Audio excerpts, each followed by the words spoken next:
If Jesus were alive today, would he be a Second Amendment extremist and a manly man, protect my stuff kind of guy?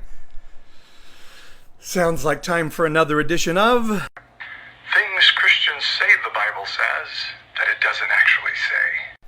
I often hear Christians who follow a politicized religion use Luke 22 as a passage to defend their love for violence and weaponry as a personal defense mechanism or something to make them feel tough.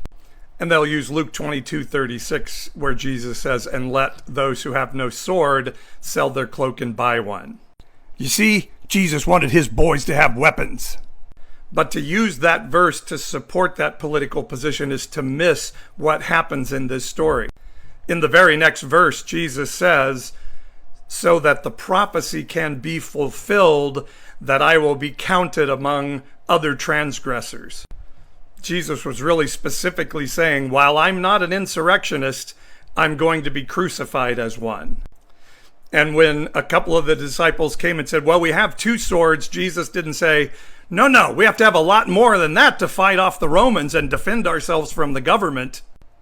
No, he said, that is enough. And then later in the chapter and in other parts of the Gospels, when Jesus is defended by a sword, he tells the disciple, put that thing away. If you live by the sword, if you live by weaponry to protect yourself, you're going to die by that mentality.